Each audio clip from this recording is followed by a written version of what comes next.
Okay, time for a new video, and whether you are somebody new to my channel or you are returning to my channel to watch this video, it is much appreciated. As always, I'm filming this video in one go, so if I stumble over my words moving forwards, apologies about that, and also if the quality of this video is fairly poor as well, if there's any lag, anything like that at all, sadly it cannot be helped, and hopefully it is not too much of an issue for you. This is yet another Eurovision related video here on my channel, and one that I've wanted to film for quite some time. I actually tried filming this video a little bit earlier on today, but I made a complete mess of it, so here I am trying to do it again. Bear with me, because there'll be a lot of rambling. But I have a question for you, dear viewers, and it's this. Which country is the best at the Eurovision Song Contest? Is there one country that is the best, or several countries that are the best? Because let's be honest, if you put, I hate to do this, but Germany next to Sweden, I think we know which country's better. So there's definitely a batch of countries that are consistently much stronger at Eurovision than some others. But which countries are consistently stronger? Well, I've got three that I'm going to be talking about today, but maybe there's a few others. Feel free to let me know your thoughts on anything I discuss in today's video by leaving a comment, and as always, feel free to check out the links in the description below to my other social media pages if you so wish.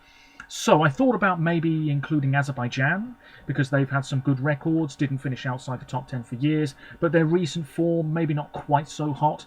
Then I thought about Norway, quite a few top 10 finishes over the past 10 to 15 years. That's pretty good, consistently good form. But I thought, no, it's between three. And I did think about including Russia in this, but we all know what they're up to these days, and they don't currently take part in the contest, so I'm not mentioning them. So it's between three: Ukraine, Italy, and Sweden. Out of those three, which country is the best, or are they all as good as each other? Well, I'm going to be waffling on about those nations over the past decade, 15 years or so, and feel free, as I just said, to let me know what you think about this in the comments section below. Also, if you see me turning my head a few times, it's because I've got the football on in the background. So, rather unlike how I tried filming this video earlier on, I'm going to take it in turn. So I'm going to begin with Ukraine, because they've been competing for the shortest time. So, we all know Ukraine, of course. They've won 3 times in 20 years. So all of their victories have come within a fairly short space of time, which is particularly impressive. Italy's have been a bit more spread out, but then again they've been competing for longer, and Sweden's have been a little bit more spread out as well, but in the past decade or so they've really upped their game. Whereas Ukraine, we fully expect this country to finish in the top 10 every year. Very high standards for Ukraine every single Eurovision. Now I'm looking here, they won with their second ever entry in English and Ukrainian. Ruslana, who was already a huge star in Eastern Europe at the time, she just became even more famous with this victory. If you ask me, it's still Ukraine's best winner to date. 280 points in Istanbul, fantastic.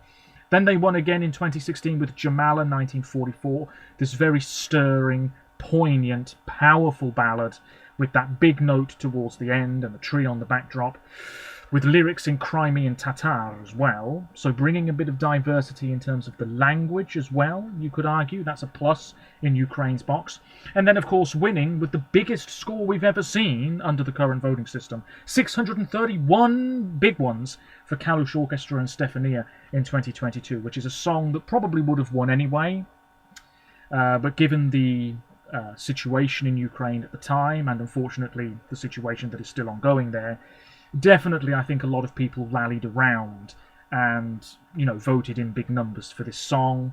But like I said, it probably would have won anyway.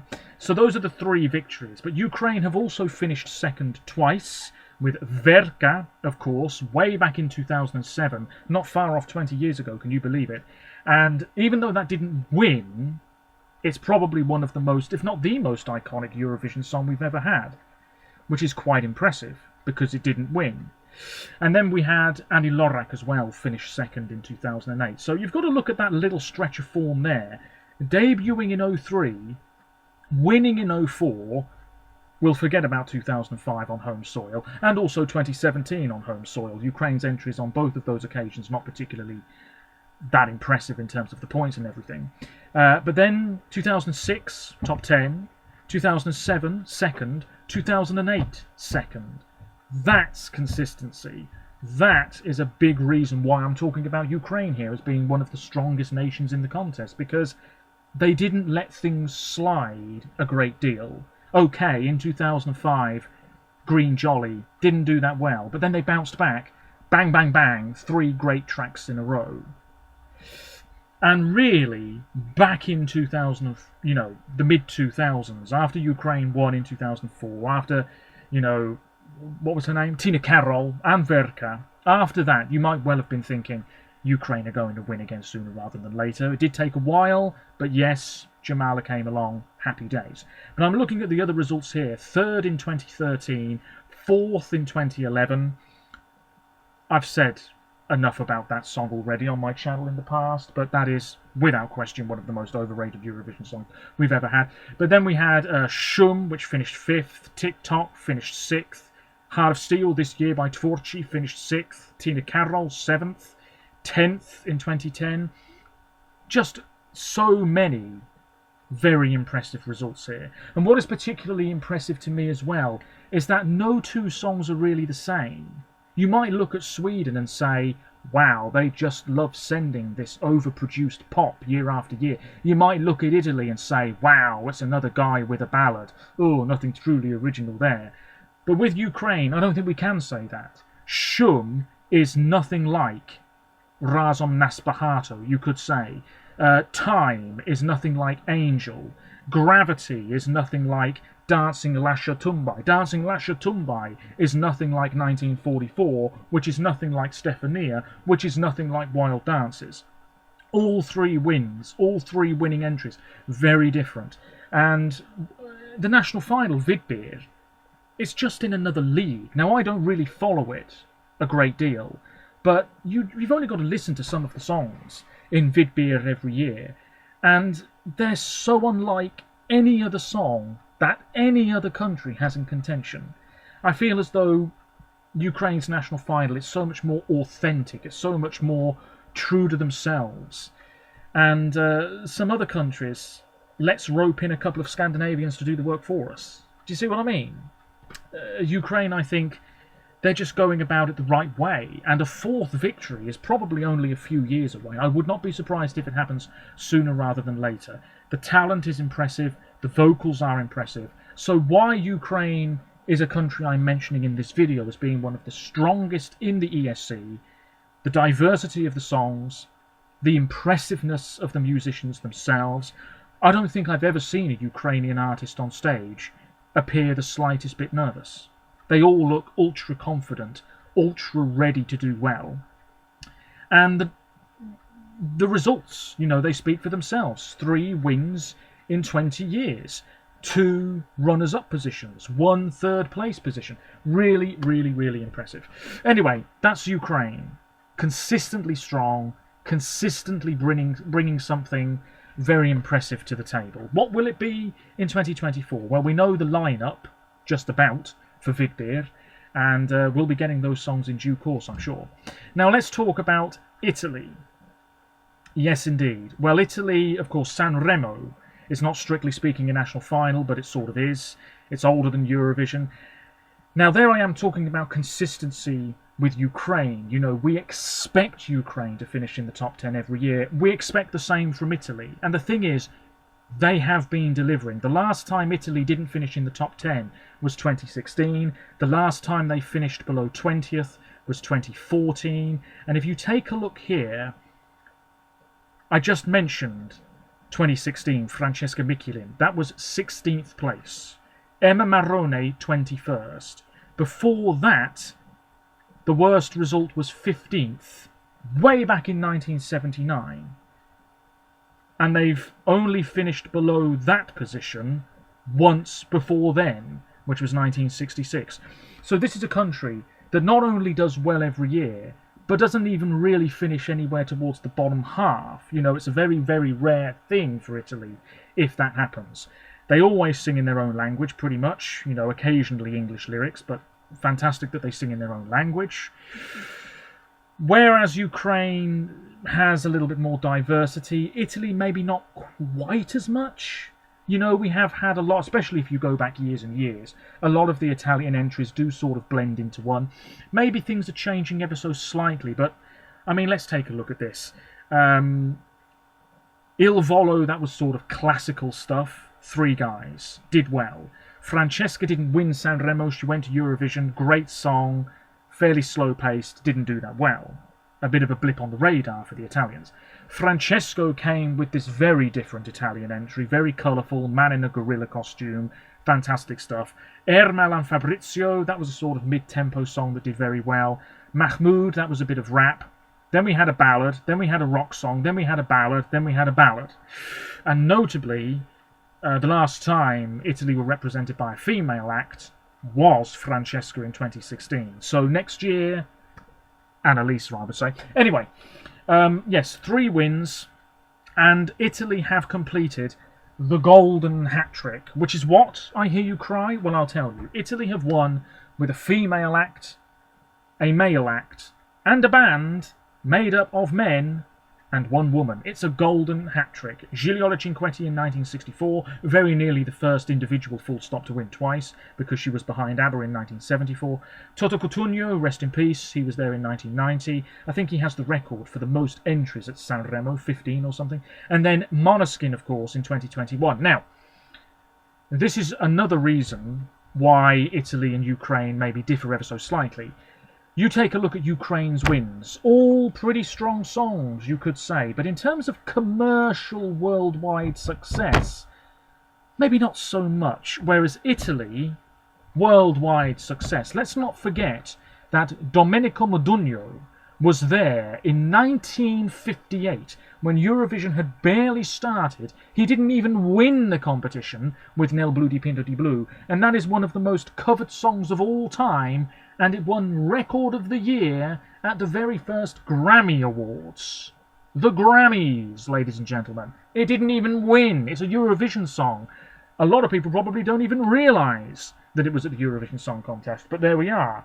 Very few people also realise that Domenico came back years later and finished last with 0 points, but we gloss over that.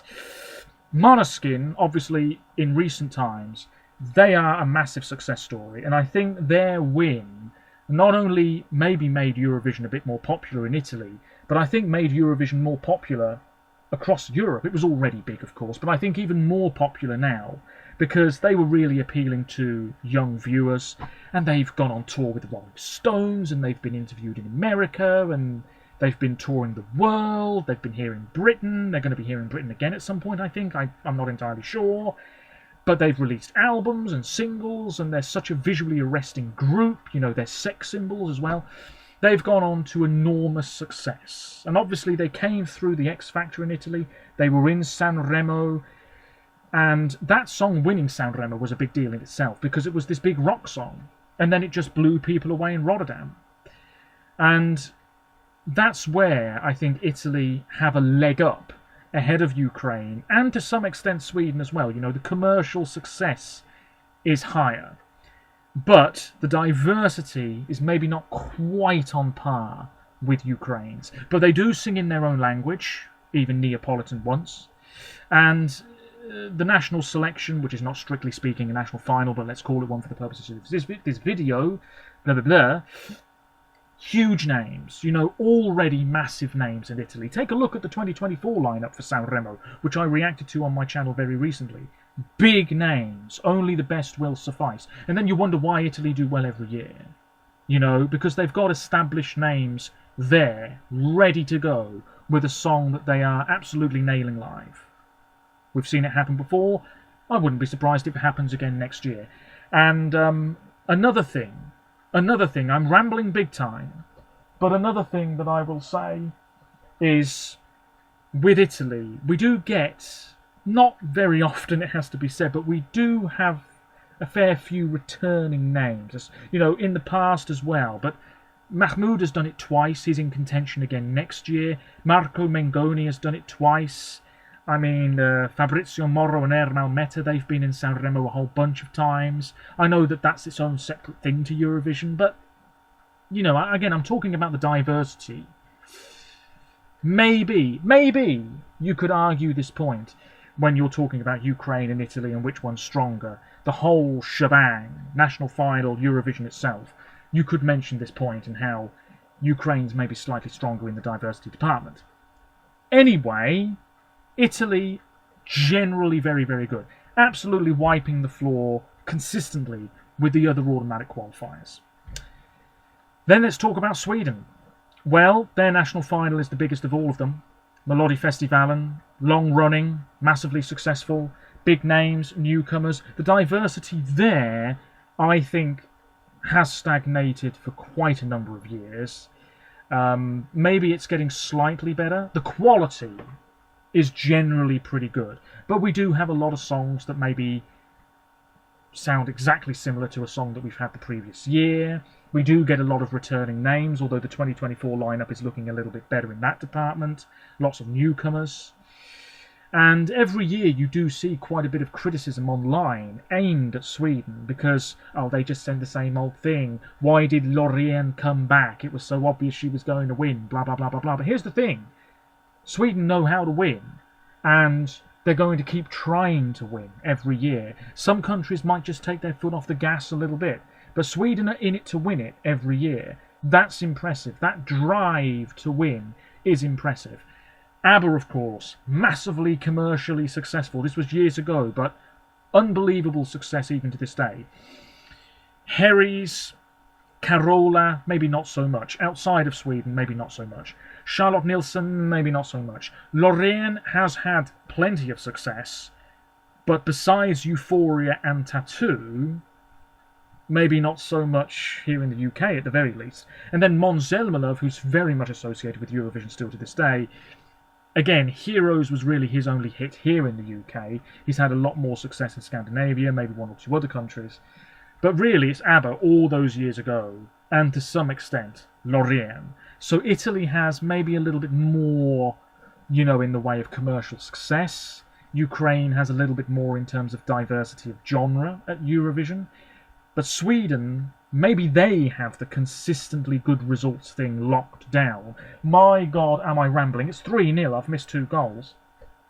What a load of trash. What a load of trash. Anyway, look at these wins. 74, 84, 91, 99, 2012, 2015, 2023. You might well fancy putting a bit of money on Sweden winning again on home soil next year, because they're in it to win it.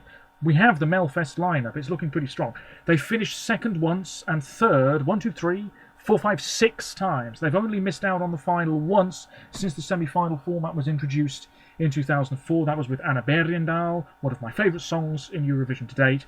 She didn't even qualify in 2010. What a load of rubbish. But yes, I mean, it's just incredible. 4th 3 times. 5th about 10 times. 6th once. 7th 4 times. 8th about 4 times. 9th twice.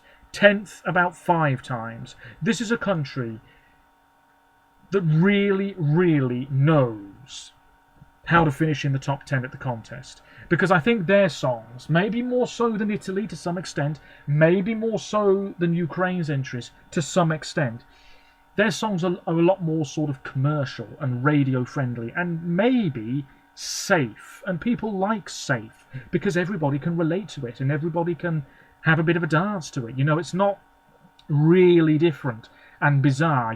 Zitie Buoni, fantastic, but not everybody likes rock. And Shum, really striking, but some people might be irritated by that sound. Whereas, I don't know, Heroes, slick pop, handsome man. Yes, fantastic, that's my cup of tea. A lot of people might have said that, and it won. Certainly the jurors in 2015 absolutely loved it. So, maybe, even though Sweden seemingly play it fairly safe more often than not, they're reaping the benefits of doing that. They don't often sing in their own language, at least not within the past many years, so that's a cross in Sweden's box. But just consistently strong, iconic entries, iconic performances, and big wins. Tattoo, big win. Heroes, big win. And Sweden just find a way to win. You know, back in 2015, you had A Million Voices. You had Grande Amore, two massive contenders. Australia were there for the first time as well. Belgium were coming up on the rails, and yet it was still Sweden who just said, thank you very much, we'll win this instead of you. They find a way to win. And it's that determination to succeed every year that is particularly impressive. I feel like shutting up now because I haven't really explained myself terribly well in this video. But there we have it. 3 countries, many different reasons why one country is better than the other. I don't really know if I can say for sure which one I feel is top of the pile. I'm tempted to say Italy, but that might just be because I prefer Italy's entries more often than not ahead of Sweden's and Ukraine's. A lot of people will say Ukraine because their songs are just so different from what everybody else is bringing to the table. Like I said, the diversity of genre, something different every year, the national final, the strength of Vidbeer, it's so impressive. But Sweden, you know, they get people talking. When Melfest is happening, people are talking about it all over Europe. Maybe that's not quite the same with Vidbeer. Maybe that's not quite the same with Sanremo, which is very much, you know, an Italian thing, for want of a better phrase. You know, it's separate from Eurovision. I don't know, it's a difficult one. Which is why I'm posing the question to you. Let me know your thoughts on this. Which country is the best? Are all 3 the best? Or is there another country that you think should be included in this conversation? I have every intention of filming a video fairly soon regarding the poorest nations at Eurovision. Because if somebody's the best, then surely somebody has to be the worst, unfortunately. And all I can say is, watch out Latvia. So, let me know your thoughts. A very messy video. I'm not thoroughly chuffed with how this one has turned out, but hopefully you've stuck with me and you've understood the points that I was trying to make. And I could have really planned this a whole lot better, but there we are. Let me know what you think. Until next time, take care of yourselves, stay safe, and it's half time in the football. Bye for now. See you again soon.